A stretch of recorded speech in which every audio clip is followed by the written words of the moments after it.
Welcome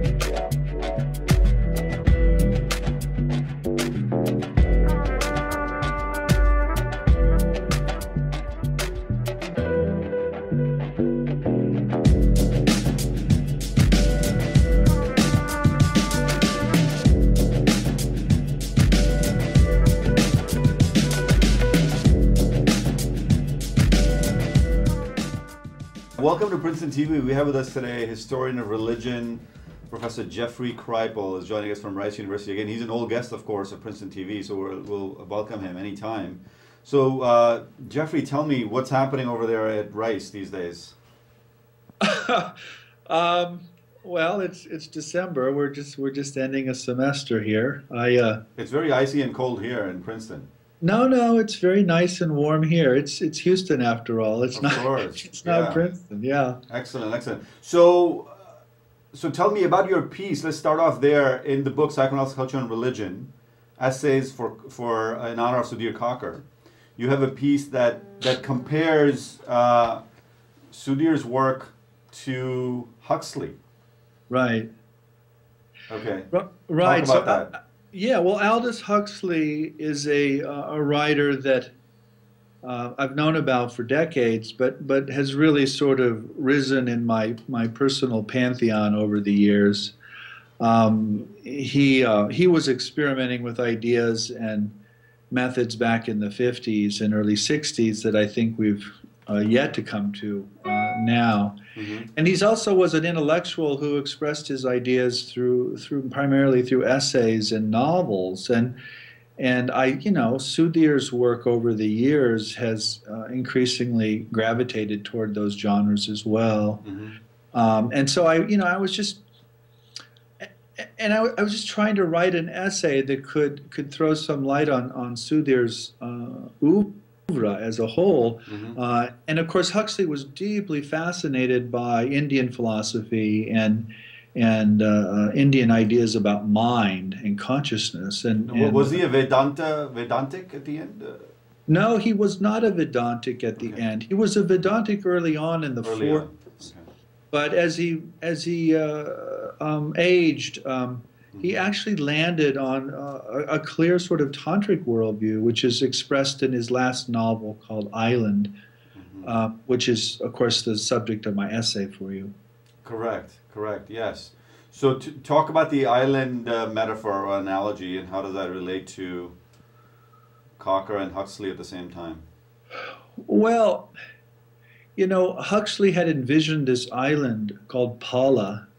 And it was the culture on Pala was a conscious fusion of Asian Buddhist and Hindu ideas, mm-hmm. and Western technological and scientific ideas, and the two major ritual practices of the citizens of Pala.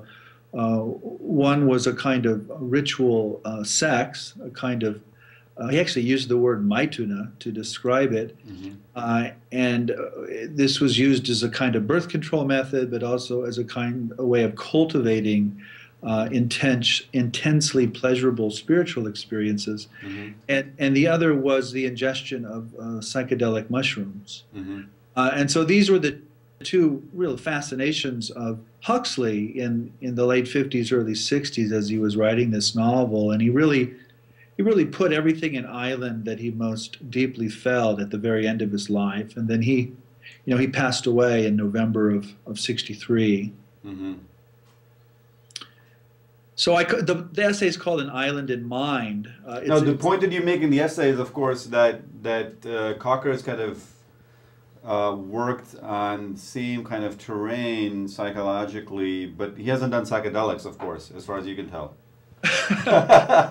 No, and of course that's not my argument. My argument is that Huxley and Sudhir were sitting in a similar kind of intercultural zone between Euro-American culture and Indian culture, and they were both trying to make sense of that in a really integral and honest way. Mm-hmm.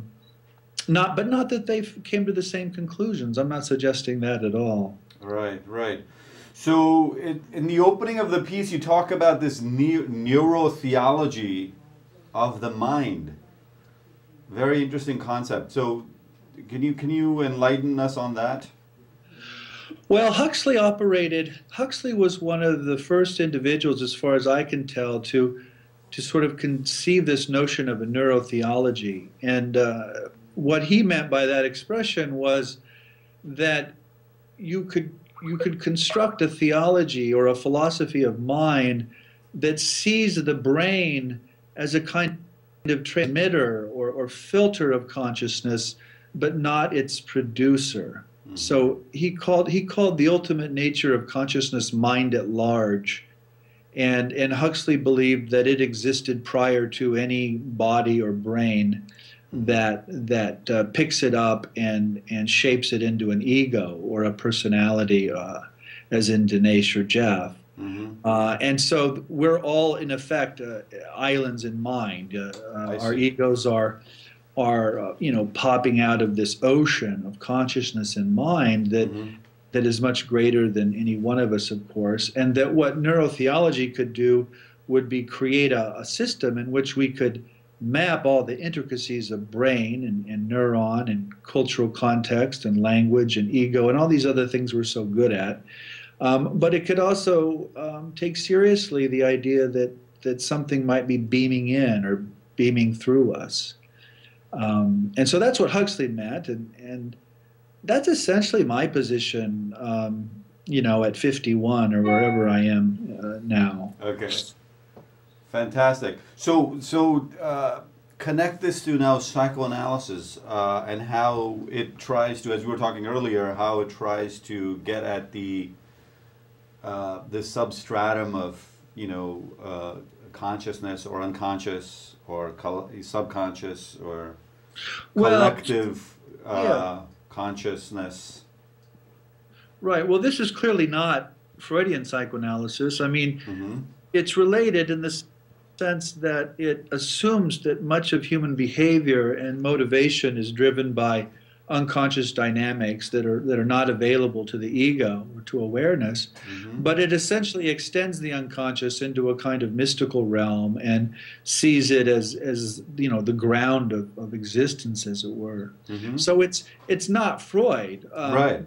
It's more Jung then in some ways, right? Well, yeah, it is. I suppose it is more Jungian, but the thing about Huxley is he was very insistent on the biological and sexual dimensions of the filter, as it were. In other words, if mind at large is beaming through this filter that we call the body brain, then it makes a lot of sense that affirming and studying the ways that the body and the brain shape and determine our own egos, our own personalities, and so our own cultures mm-hmm. Makes a lot of sense. In other words, if something's filtered through a filter, we'll never understand our condition unless we take very seriously both that which is filtered and the filter. Mm-hmm. The problem, of course, is that if we ourselves are the filter, it becomes a kind of paradoxical process. I mean, how can a filter understand the filter? I mean, this goes back to the Upanishads, actually. I mean, this is the paradox. Mm-hmm. Because we're bound by our sort of, conditions of birth, place, location, time. Absolutely. Our karma, if you use the Hindu terms, all of those conditions of our birth. We're shaped and.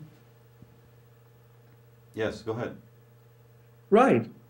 So, so Indian karma theory is sort of a profound version of psychoanalysis in some ways, because what it essentially says is that who we are in the present mm-hmm. is determined largely by who we were and what we did in the past. And of course, that's a basic psychoanalytic conviction that we understand the present in terms of the past.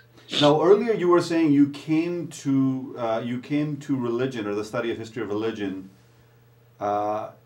through psychoanalysis. I always thought that it was the reverse, but you corrected me today. Yeah, no, it is the reverse. I began my sort of intellectual and spiritual journey in Benedictine monastic seminary Okay.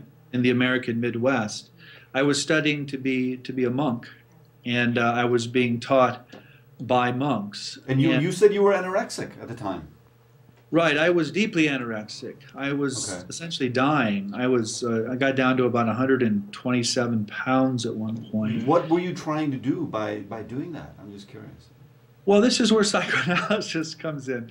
I mean, if you would have asked Jeff at that age, what was he doing and why wasn't he eating, Jeff would have told you that he was trying to be holy. He was trying to be a saint. He was fasting. Now, what the monks concluded was that whether that was true or not, there were also deeper psychological dynamics at work, and that something had to be done so that Jeff wouldn't actually end up dying on them. So they put me into psychoanalysis with one of their own monks who was a trained analyst, and that experience was incredibly powerful and ultimately healing. It healed me of my anorexia and taught me that religious behaviors and even a person's conscious beliefs about what he or she is doing is almost never the full picture, and that the deeper dynamics, the stronger forces, are almost always unconscious ones, in the sense they're not available to the ego or to the conscious social self. Mm-hmm. That was clearly true in my case, and my observation in this seminary was that it was true of everyone else's as well. So that was my real entry point. My entry point into psychoanalysis was not reading Freud. It was not graduate school. It was not the study of Hinduism. Mm-hmm. It was my own starving body and my ultimate decision to be healed. And I think you've said elsewhere that this was very Oedipal in some ways. Explain that, can you? Well, how much do you want to know, Dinesh?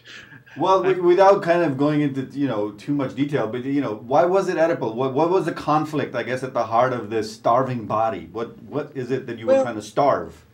Yeah, well, the conflict was around my unconscious equation between food and sex and mother. I see. And I, had a series of dreams while under analysis that brought this symbolic conflation or equation out in very dramatic and very obvious fashion. Mm-hmm. And I've written about this, by the way. I wrote. You can read my dreams if you want. In my second book called Roads of Excess, Palaces of Wisdom, I tell this whole story. Mm-hmm. And but when my analyst got me to see that I was making this unconscious equation between food and sex, I understood almost instantly what was happening, and the next day I could eat. And because I hadn't eaten in 6 years for the most part, I was really, really hungry. And I pretty much ate everything in sight for about 6 months and gained about 65 pounds. Wow. And was never anorexic again. And it was really, looking back, it was really an experience of making the unconscious conscious and speaking a secret and being healed because of it. Okay.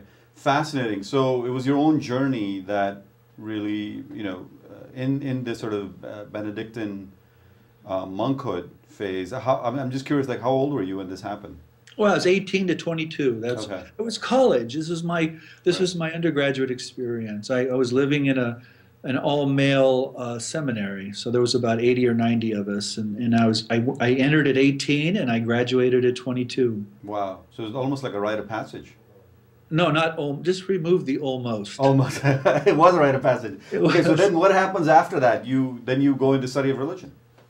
Yeah, what happens after that is, because I had been utterly convinced or transformed by this notion that one's sexuality and one's spirituality were intimately related, I was always looking for spiritual traditions that linked the two. And I happened to be a straight man, a heterosexually oriented man, and I couldn't find any traditions in my own Catholic tradition that were heterosexual. In other words, there was no, for a straight man, there was no goddess, there was no feminine divine to erotically relate to. The divine was always male. Mm-hmm. And so the spiritualities were always homoerotic for men. Mm-hmm. And that just didn't work for me. And so I became fascinated in these tantric traditions of India, and of both Hindu and Buddhist India, because they clearly were heterosexual. And so I went to graduate school to try to explore those and figure out how they worked and whether the same patterns I had seen in Catholicism were present in them or not. Mm-hmm. So I really got into the study of Hinduism and the history of religions more broadly, Mm-hmm. to try to figure out erotic forms of mysticism. Got it. And that's where you met Sudhir Kakar. Right, I mean, well, not at that point, but at Chicago, where you were doing a study of religion. Right. So I entered graduate school in 1985 at the University of Chicago, and Sudhir's two early books, The Inner World and Shamans, Mystics, and Doctors. Shamans, Mystics, and Doctors had just appeared, and they were deeply, deeply moving and deeply powerful particularly at that time, because there were a lot of psychoanalytic studies of Western religions, but there was very little done on Hinduism, particularly in a sympathetic fashion. And so Sudhir gave a number of us young graduate students a way of imagining that. Mm-hmm. And so my first introduction to Sudhir wasn't Sudhir the person; it was Sudhir the books. Right. And then he, of course, came to Chicago a bit later, in 1989 or so, Mm-hmm. and I got to study with him personally then. Right. But that was a bit later.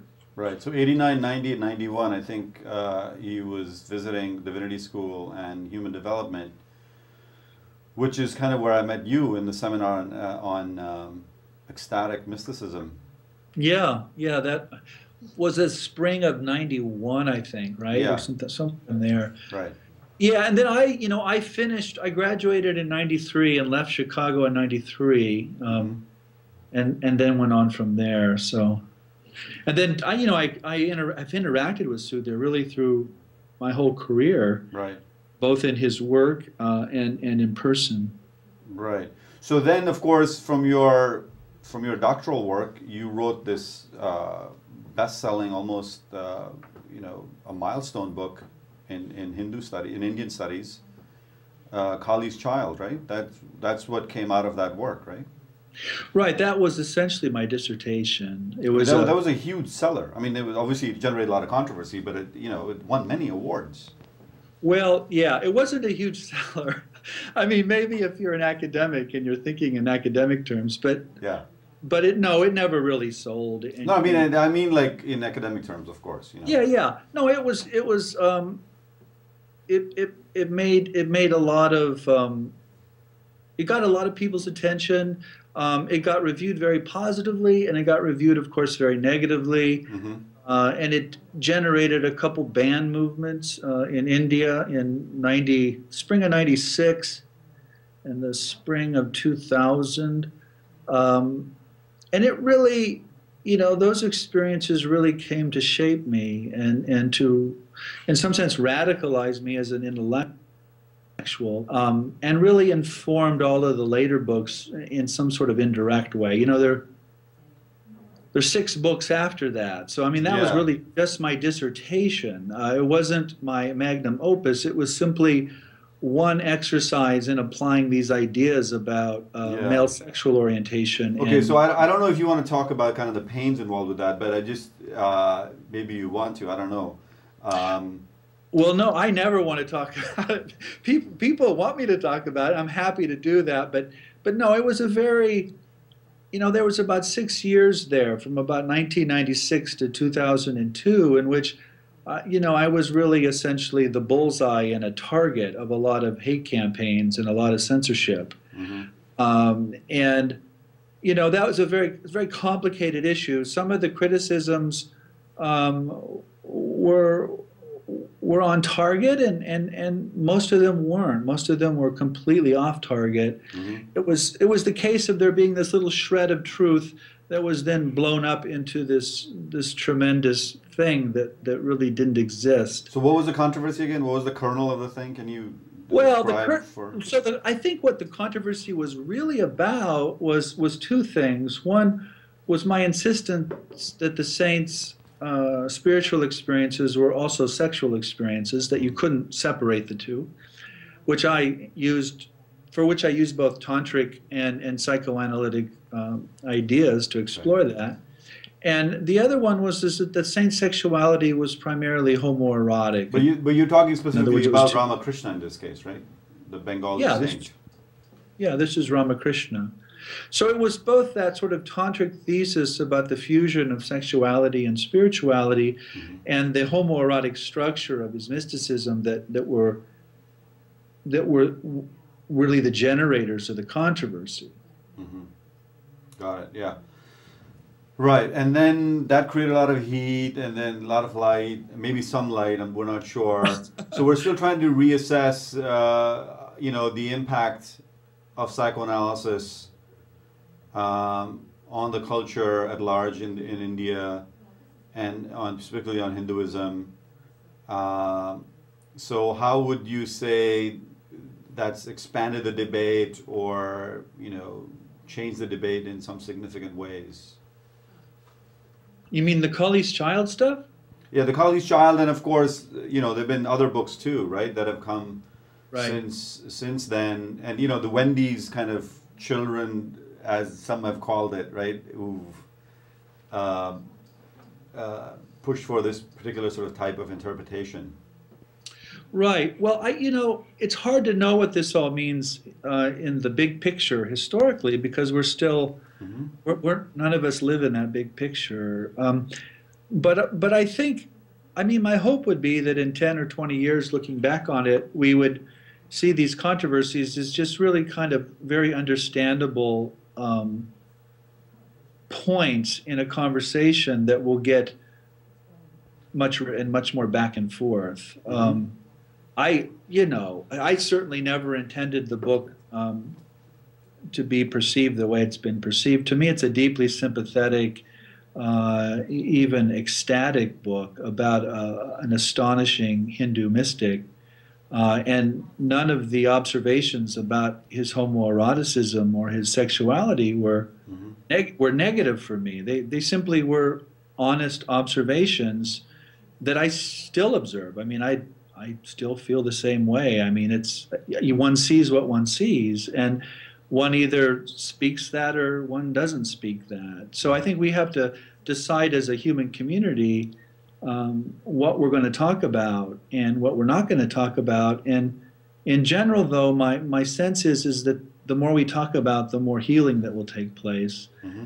And this goes back, of course, to my anorexic days, mm-hmm. where I was dying because I wasn't talking about these things. I was sick because these were unconscious. And mm-hmm. I think as cultures as a whole, a lot of our problems stem from things that are not talked about and not processed.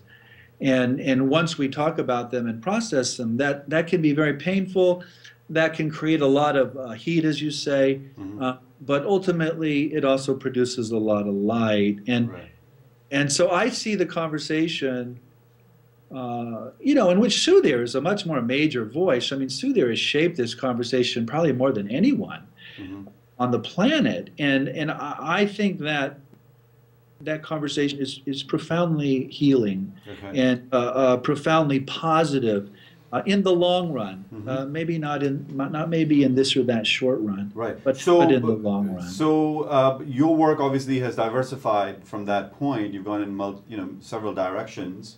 One, you've looked at kind of the sci-fi literature, and I see your big poster back there, Mutants and Mystics. Right. And you've also looked at the New Age movement in the United States or in the West. Right. through the work of Murphy and his interactions with Sri Aurobindo. Right. So talk about those two divergent paths, if you will. Well, okay, so after Colleys Child, just very briefly, my next book was on the mystical experiences of scholars of mysticism and on their sexualities. And that book was called Roads of Excess, Palaces of Wisdom. And it was really an extension of the ideas of Colleys Child into the history of Christian, Muslim, and Jewish mysticism. Mm-hmm.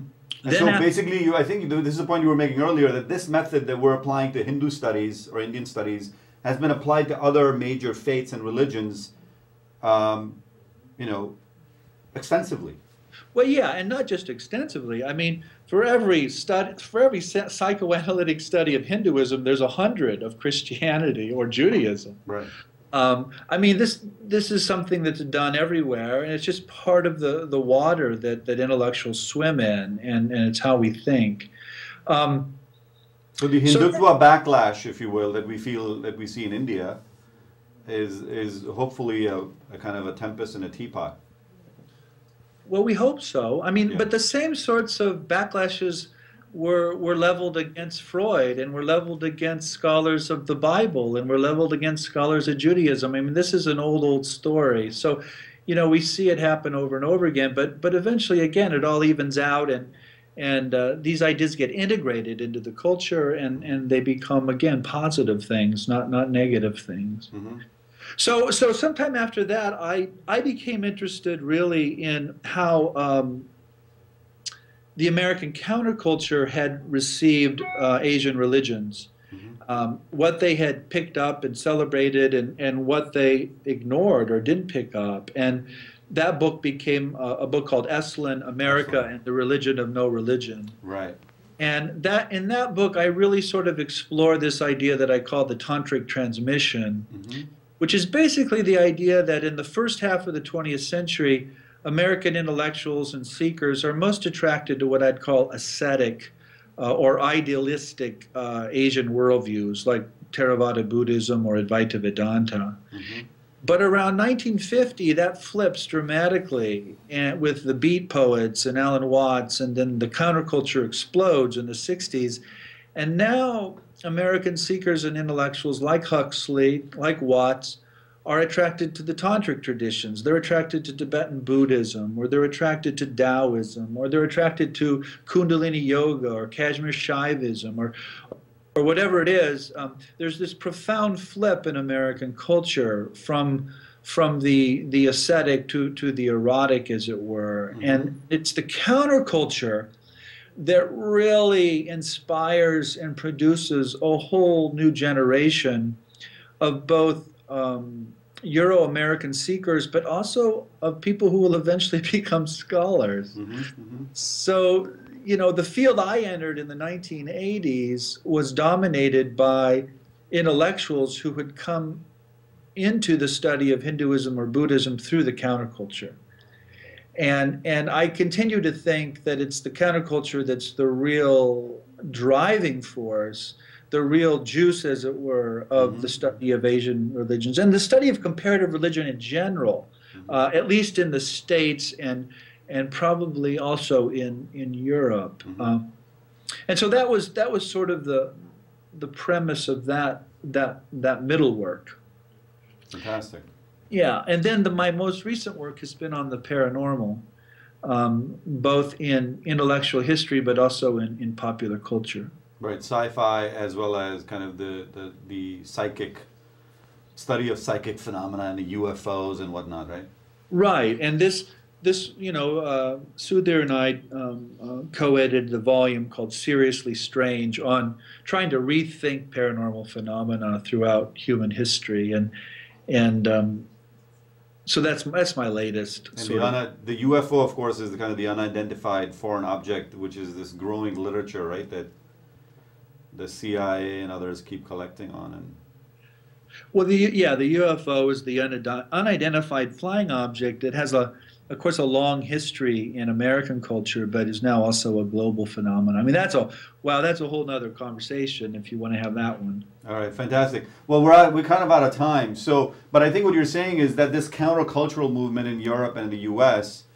in adoption of various permutations of Asian religions and cultures is a story that's still unfolding. Yeah, and of course, the Asian religions they adopted weren't actually the Asian religions as practiced in India or Japan or China necessarily. They were essentially embracing the countercultures of Asia, and they were embracing the gurus and the swamis and the roshis who were traveling to the States and to Europe and making converts. So it was a both-and process. It wasn't just American and European youth making this up. It was real Asian teachers coming over and teaching them, and them embracing or not embracing what they heard. It was a two-way street, as it always is. Fantastic. So on that hopeful and evolving note, thank you for joining us today. Hopefully you'll come back. All right. Hey, thanks, Dinesh. Good to see you. I appreciate it. Thanks so much.